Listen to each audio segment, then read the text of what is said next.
Hello student, you are most welcome to more education classes. मेरे साथ आज आप करेंगे 30 जुलाई 2020 के महत्वपूर्ण करंट अफेयर जो सभी प्रतियोगी परीक्षाओं के लिए महत्वपूर्ण हैं। तो प्रिय विद्यार्थियों, शुरुआत करते हैं इन करंट अफेयर की जो आने वाले एग्जाम्स में आपको एक अच्छी रैंकिंग दिलाएंगे। और ये जो एग्ज़ाम्स होने वाले हैं, अभी एयरफोर्स का एग्ज़ाम है नेक्स्ट मंथ अगस्त में, उसके लिए भी इम्पोर्टेंट है। और एसएससी, रेलवे, जो भी हमारे bank, UPSC, HSSC, police, Rajasthan, DSSB, HTET, CTET, जो भी एग्जाम होते हैं सभी के लिए महत्वपूर्ण है। शुरुआत करते हैं इन करंट अफेयर की जो मोस्ट इम्पोर्टेंट करंट अफेयर हैं स्टूडेंट। सबसे पहले मैं आपको बताऊंगा, अगर आप हमारे जो मिशन क्लासेस 1 नाम से टेलीग्राम जो ग्रुप है, जो चैनल है, उसको ज्वाइन कर लीजिए। वहाँ पर आपको जो है वीडियो उपलब्ध होगी और वीडियो के साथ साथ वहाँ पर सारी की सारी पीडीएफ एक साथ वहाँ पर आपको मिल जाएंगी। और व्हाट्सएप पे भी अगर आप जुड़ना चाहते हैं तो आप मिशन क्लासेस लिख के मुझे सेंड कर दीजिएगा इस नंबर पे और आपको उस व्हाट्सएप ग्रुप में ऐड कर दिया जाएगा। वहाँ पर भी पीडीएफ मिलती हैं। तो शुरुआत करते हैं। आज देश की पहली महिला विधायक का जन्मदिन है, उनका नाम क्या है? जो पहली महिला विधायक हैं उनका जन्मदिन है, उनका नाम 4 ऑप्शन हमें दिए गए हैं। उसका नाम है मुथुलक्ष्मी रेड्डी। डॉक्टर मुथुलक्ष्मी रेड्डी जो हैं वो भारत की पहली महिला विधायक बनी थी और वो भारत की उनकी आज जो है 134वीं जयंती है। प्रिय विद्यार्थियों, 134वीं उनकी आज जयंती है। और देश की पहली महिला होने के साथ साथ वो एक सर्जन भी थी। आपको इसके बारे में कुछ तथ्य बताते हैं कि उनकी आज 134वीं जयंती मनाई जा रही है और वह देश की पहली महिला सर्जन भी थी। विधायक होने के साथ साथ वो देश की पहली महिला सर्जन भी थी। वो अंग्रेजी शासन में महिला सर्जन बनी थी।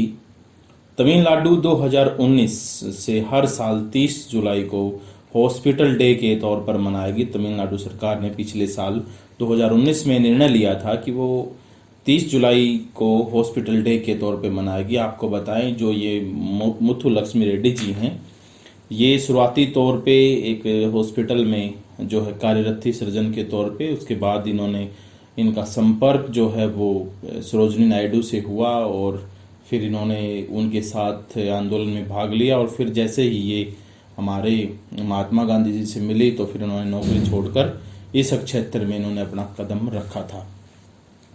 मुथुलक्ष्मी का जो जन्म है वो 1886 में तमिलनाडु में हुआ था और उन्होंने एक पुस्तक लिखी, my experience as a legislator, यानी कि जब वो विधायक रही तो उन्होंने एक पुस्तक लिखी थी। उसमें जो my experience as a legislator जो ये पुस्तक है, इसमें उन्होंने अपने अनुभव लिखे थे, अनुभव साझा किए थे।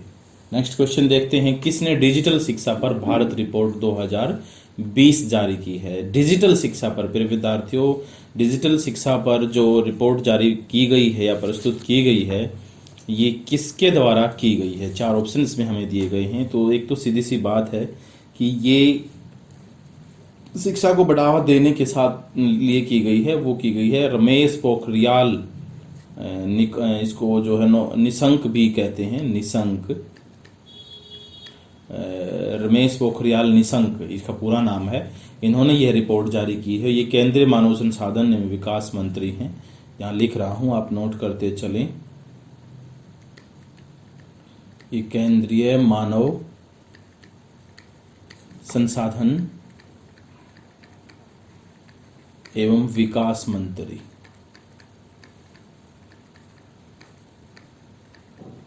आप स्क्रीनशॉट भी इसका लेकर सेव कर सकते हैं। रमेश पोखरियाल निशंक ने यह रिपोर्ट जो है प्रस्तुत की है। प्रिय विद्यार्थियों, आप इस बात से परिचित हैं। डिस्टेंट कमेंट्स में कैंडिडेट जो है, आपकी कमेंट्स पर ध्यान मत दीजिएगा। डिस्टेंट कमेंट्स करते रहेंगे, मैं पढ़ा नहीं पाऊंगा। आप कमेंट्स मत कीजिएगा अभी, आप अपने क्यूरीज को वीडियो खत्म होने के बाद कमेंट्स में डाल दीजिएगा। मैं आपको बता देता हूं कि जो अभी मानव संसाधन विकास मंत्रालय है, उसने शिक्षकों, विद्वानों और छात्रों को सीखने की उनकी ललक में मदद करने के लिए कई परियोजनाएं जो है शुरू की हुई हैं। और प्रिय विद्यार्थियों, जैसे दीक्षा मंच है, स्वयं प्रभा टीवी है, ऑनलाइन एमओसी पाठ्यक्रम है, ऑन एयर शिक्षा वाणी है। विद्यार्थियों, ये सारी की सारी जो हैं कई योजनाएं शुरू की गई हैं। ये सरकार की पहल है जिसको सरकार आगे बढ़ा रही है। तो नेक्स्ट क्वेश्चन की तरफ बढ़ते हैं। इससे पहले किस शहर के चौराहे का नाम लालजी टंडन के नाम पर रखा गया है? तो वो चौराहा कौन सा है? पहले तो आपको लालजी टंडन के बारे में बताते हैं। लालजी टंडन जी जो है मध्य प्रदेश के गवर्नर रह चुके हैं लालजी टंडन जी। और आपको बताएं, इनके नाम पर एक चौराहा था जिसका नाम अब बदल दिया गया है। वो चौराहा किस शहर में था प्रिय विद्यार्थियों? वो चौराहा था आपका चौक चौराहा था। मैं लिख देता हूँ यहाँ पे, उस चौराहे का नाम था चौक चौराहा, और उसका नाम अब बदल के कर दिया गया है जो है टंडन चौराहा, और वो है लखनऊ के अंदर प्रिय विद्यार्थियों। लखनऊ में ही एक सड़क भी थी, जो मार्ग था, उसे सड़क बोले या मार्ग बोले, उसका नाम भी अब बदल दिया गया है। हालांकि उसका नाम हरदोई मार्ग था पहले, हरदोई मार्ग, अब उसका नाम जो है टंडन मार्ग कर दिया गया है। टंडन मार्ग के नाम से अब ये जाना जाने लगेगा। ये महत्वपूर्ण क्वेश्चन स्टूडेंट, इसे याद रखिएगा। इसके बारे में कुछ एक बातें हैं। वो मध्य प्रदेश के जो है 22वें गवर्नर रह चुके हैं। लखनऊ के हरदोई मार्ग का नाम भी टंडन मार्ग रखा गया है प्रिय विद्यार्थियों, ये भी आप याद रखिएगा। नेक्स्ट क्वेश्चन हम देखते हैं। Quest for restoring finance stability in India के लेखक कौन है? तो ये quest for restoring financial stability in India, अभी हाल ही में ये पुस्तक जो है प्रकाशित हुई है, और इसके लेखक कौन है? वो लेखक है प्रिय विद्यार्थियों RBI डिप्टी गवर्नर हैं। याद रखें, RBI डिप्टी गवर्नर हैं। आप देख भी चुके होंगे, अगर आपने ये देखा होगे, आपको चारों डिप्टी गवर्नर याद हैं, तो वो हैं हमारे विरल आचार्य। विरल आचार्य की ये पुस्तक है जो अभी हाल ही में पब्लिश हुई है। नेक्स्ट क्वेश्चन देखते हैं। भारत की पहली सौर ऊर्जा संचालित यात्री नौका का नाम क्या है? तो भारत की जो पहली सौर ऊर्जा से संचालित होने वाली यात्री नौका का नाम पूछा गया आपसे, तो वो है आपका आदित्य। आपको इसके बारे में कुछ बात बताते हैं। इसने अभी हाल में एक पुरस्कार जीता है, उस पुरस्कार का नाम है गुस्तावे ट्रोवे पुरस्कार प्रिय विद्यार्थियों, गुस्तावे ट्रोवे पुरस्कार।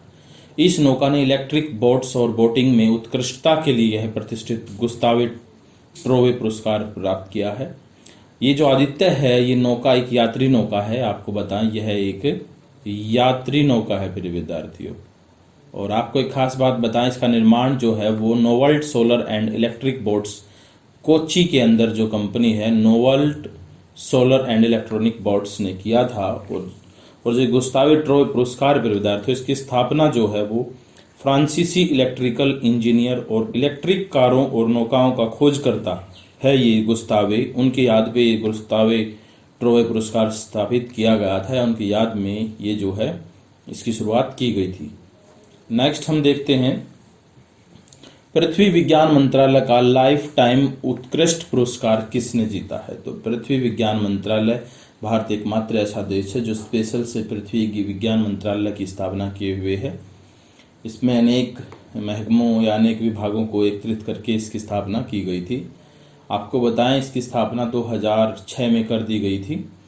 और अभी इसने पूछा कि पृथ्वी विज्ञान मंत्रालय का लाइफ टाइम उत्कृष्टता पुरस्कार किसने जीता है? तो वो पुरस्कार जीता है प्रिय विद्यार्थियों अशोक साहनी और वर्टिब्रेट दोनों ने मिलकर भी जीता स्टूडेंट। ये यहाँ पे आएगा A और B, दोनों ऑप्शन ठीक हैं, A और B। अशोक साहनी और वर्टिब्रेट ने मिलकर ये पृथ्वी विज्ञान मंत्रालय का लाइफ टाइम उत्कृष्टता पुरस्कार जीता है। आपको बताएं कि समुद्र विज्ञान जो है, समुद्र विज्ञान एवं प्रौद्योगिकी पुरस्कार विशाखापट्टनम के, याद रखें, समुद्र विज्ञान एवं प्रौद्योगिकी पुरस्कार विशाखापट्टनम के CSIR राष्ट्रीय समुद्र शास्त्र संस्थान के वरिष्ठ प्रधान वैज्ञानिक डॉक्टर VVSS शर्मा और गोवा के राष्ट्रीय ध्रुवीय केंद्र एवं समुद्र संस्थान के निदेशक डॉक्टर M रविचंद्रन को जो है ये प्रदान किया गया है। और साथ ही गोवा के CSIR राष्ट्रीय समुद्र विज्ञान संस्थान के वरिष्ठ वैज्ञानिक डॉक्टर लिदिता DS खांडे पारकर को महिला वैज्ञानिक के लिए अन्ना मणि पुरस्कार, विद्यार्थियों अन्ना मणि राष्ट्रीय पुरस्कार, ये इंपॉर्टेंट है, मोस्ट इंपॉर्टेंट है, ये डॉक्टर अन्ना मणि राष्ट्रीय पुरस्कार डॉक्टर लिदिता DS खांडे पारकर को प्रदान किया गया है। कानून के भारतीय प्रौद्योगिकी संस्थान के डॉक्टर चंद्रशेखर सेन और अहमदाबाद फिजिकल रिसर्च लेबोरेटरी के डॉक्टर अरविंद सिंह। चंद्रशेखर सेन और अरविंद सिंह को पृथ्वी प्रणाली में उनके उल्लेखनीय कार्यों के लिए यंगर रिसर्चर अवार्ड से भी सम्मानित किया गया है, यंगर रिसर्चर अवार्ड से। नेक्स्ट हम बात करते हैं एडीबी बैंक की, एशिया डेवलपमेंट बैंक। एशियाई डेवलपमेंट बैंक की हम बात करें तो इसने भारत को कोविड-19 महामारी के मुकाबले के लिए कितने अनुदान को मंजूरी दी है? अभी इसने हाल ही में भारत को $30 लाख, फिर विद्यार्थियों $30 लाख का अनुदान देने की इसने अभी हाल ही में घोषणा की है। तो आपको हम बताते हैं कि एशियाई विकास बैंक एक क्षेत्रीय विकास बैंक है। इसकी स्थापना 19 दिसंबर 1966 को हुई थी। इसका मुख्यालय मनीला फिलीपींस के अंदर है और इसकी स्थापना 31 सदस्यों के साथ हुई थी, लेकिन अब इसमें 68 सदस्य देश हैं। और एशियाई विकास बैंक में सबसे बड़ा हिस्सा जापान का है, इसीलिए इसके अध्यक्ष जापान के मत्सुग अस्कावा हैं। मत्सुग अस्कावा इसके वर्तमान जो है अध्यक्ष हैं। प्रिय विद्यार्थियों, उम्मीद करता हूँ ये समझ में आया है और आपको एक करंट अफेयर की एक बेहतर important current affair report out करके लेके आते हैं। एशिया इंफ्रास्ट्रक्चर इन्वेस्टमेंट बैंक के बारे में तो आप जानते हैं, इसकी अभी हाल ही में स्थापना हुई थी वर्ष 2016 में। एशियाई इंफ्रास्ट्रक्चर इन्वेस्टमेंट बैंक के बोर्ड ऑफ गवर्नर की बैठक हुई थी। ये 5वीं बैठक थी जिसमें भारत से जो है निर्मला सीतारमन ने इसमें भाग लिया था। प्रिय विद्यार्थियों, निर्मला सीतारमन ने भारत से इसमें हिस्सा लिया था। उम्मीद करता हूं कि निर्मला सीतारमन के बारे में आप जानते होंगे। पहले हमारी रक्षा मंत्री रह चुकी हैं निर्मला सीतारमन, और इन्हें वहां पर राउंड टेबल विचार विमर्श के लिए मुख्य वक्ता के रूप में चुना गया था। राउंड टेबल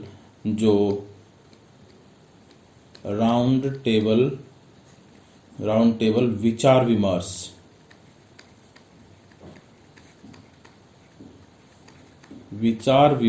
के लिए मुख्य वक्ता के तौर पर इन्हें जो है चुना गया था। और केंद्रीय वित्त एवं कॉर्पोरेट मंत्री हैं। वर्तमान में इनके पास केंद्रीय वित्त एवं कॉर्पोरेट मंत्रालय है। याद रखें, निर्मला सीतारमन के पास इन्हें मुख्य वक्ता के रूप में चुना गया था। एशिया इंफ्रास्ट्रक्चर इन्वेस्टमेंट बैंक ने जनवरी 2016 में कार्य करना शुरू किया था। याद रखें, जनवरी 2016 में इसने कार्य करना शुरू किया था और इसके 102 सदस्य देश इसके सदस्य हैं और इसका मुख्यालय बीजिंग में है। मेरे विद्यार्थियों, और इसके अध्यक्ष हैं जीन लिकुन इसके वर्तमान अध्यक्ष हैं। नेक्स्ट हम बात करते हैं नई शिक्षा नीति ने किस पुरानी नीति की जगह ली है। मेरे विद्यार्थियों, जो नई राष्ट्रीय शिक्षा नीति अभी लॉन्च की गई है उसने जो है राष्ट्रीय शिक्षा नीति तो 1986 की जगह ली है। अब तक राष्ट्रीय शिक्षा नीति 1986 यहाँ पर हमारे देश में जो है लागू थी। आपको बता दें कि ये जो है सूचना और प्रसारण मंत्री हैं हमारे प्रकाश जावड़ेकर जो सूचना एवं प्रसारण मंत्री हैं, उन्होंने घोषणा करते हुए कहा कि 34 साल से शिक्षा नीति में कोई बदलाव नहीं हुआ था, 34 साल से, और लेकिन अब हाल ही में एक नई शिक्षा नीति लेकर आए हैं। इसके कुछ एक महत्वपूर्ण बिंदु हैं, जैसे कि राष्ट्रीय शैक्षिक टेक्नोलॉजी फोरम NETF की स्थापना की जाएगी। राष्ट्रीय नेशनल एजुकेशनल आगे क्या है technology forum, national educational technology forum यानी कि NETF की स्थापना की जाएगी, जो संपूर्ण भारत में एक स्तर प्रोवाइड करवाएगा शिक्षा का। यहाँ पर राज्य दर राज्य शिक्षा में भेदभाव नहीं होगा। और एक इसकी महत्वपूर्ण बात ये हुई कि 5वीं कक्षा तक जो 5th क्लास है वहाँ तक जो हमारी मातृभाषा है उसी में शिक्षा दी जाएगी, मातृभाषा में शिक्षा दी जाएगी। अब ये हर जगह इंग्लिश की रट लगा रहे थे, अब वो इतना सिस्टम नहीं रहेगा। और दूसरी बात, सिलेबस को भी थोड़ा बहुत कम किया गया है, इसमें बच्चों को ज़्यादा तकलीफ नहीं होगी। और तीसरी बात ये कि इसके अंदर प्रिय विद्यार्थियों जो शिक्षा में, जैसे कि आप सेकेंड ईयर में एडमिशन ले चुके हैं और आप सेकेंड ईयर करने के बाद 2-3 साल घर बैठ गए हैं, तो ऐसा नहीं कि आप दोबारा से फर्स्ट ईयर सेकेंड ईयर करेंगे, आप डायरेक्ट 3rd ईयर में एडमिशन ले चुकेंगे। कभी भी आप शिक्षा छोड़ सकते हैं और कभी भी प्राप्त कर सकते हैं। ये जो है नई शिक्षा नीति में एक महत्वपूर्ण इसमें एक लचीलापन दिया गया है। मानव संसाधन विकास मंत्रालय को शिक्षा मंत्रालय के नाम से पुकारा जाएगा। अब यहाँ पर मानव संसाधन विकास मंत्रालय को भी परिवर्तित करके शिक्षा मंत्रालय उसका नाम कर दिया गया है। और 34 साल में जो शिक्षा नीति में बदलाव नहीं हुआ था, ये राष्ट्रीय शिक्षा नीति 1986 का स्थान लेगी प्रिय विद्यार्थियों। 2035 तक उच्च शिक्षा के क्षेत्र में सकल नामांकन दर को 50% के लक्ष्य तक पहुंचाना है। यानी कि अब तक 50% विद्यार्थी भी उच्च शिक्षा के क्षेत्र में नहीं जाते थे, सिर्फ 12वीं तक रह जाते थे। अब उसको 50% से ऊपर लेकर जाना है। और विद्यार्थियों को अलग अलग स्तर पर शिक्षा छोड़ने या प्रवेश लेने की सुविधा प्रदान कर दी गई है, ये मैं आपको बता चुका हूँ। बाकी शिक्षा नीति के ऊपर स्पेशल वीडियो लेकर आएंगे। आगे है, भारत ने किस देश को 1 मिलियन अमेरिकी डॉलर की चिकित्सा सहायता पर उपलब्ध कराई है। यानी कि भारत ने परोपकार किया अपने विद्यार्थियों और 1 मिलियन अमेरिकी डॉलर की चिकित्सा सहायता प्रदान की है, और वो की है उत्तर कोरिया को। ध्यान रहे, उत्तर कोरिया को ये सहायता प्रदान की गई है।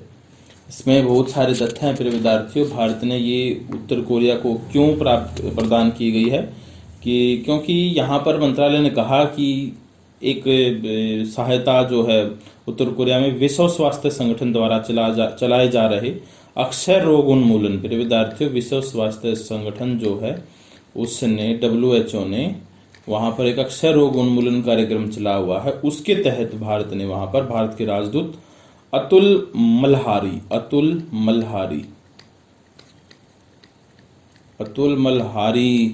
ने जो है वहाँ पर हमारे भारत के राजदूत हैं, उन्होंने ये चिकित्सा दवाइयों के रूप में पहली खेप वहाँ पर भेज दी गई है और उन्होंने ये वहाँ पर प्रदान की है। नेक्स्ट हम बात करते हैं इसी में कि घरेलू क्रिकेट के किस अनुभवी खिलाड़ी ने संन्यास की घोषणा की है। तो घरेलू क्रिकेट के कौन से अनुभवी खिलाड़ी हैं जिसने संन्यास की घोषणा की है, वो है हमारे रजत भाटिया ने संन्यास की घोषणा की है प्रिय विद्यार्थियों।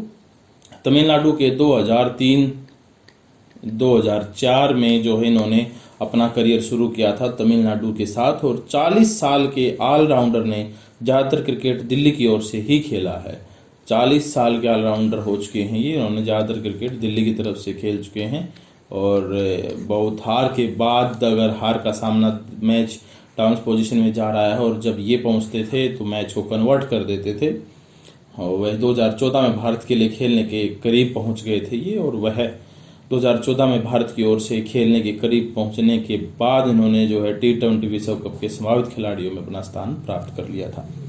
नेक्स्ट क्वेश्चन देखते हैं, टिकटॉक के इस्तेमाल से किस देश ने 5 महिलाओं को 2 साल की सजा सुनाई है। मेरे विद्यार्थियों, टिकटॉक के इस्तेमाल से किस देश ने 5 महिलाओं को 2 साल की सजा सुनाई और साथ में 3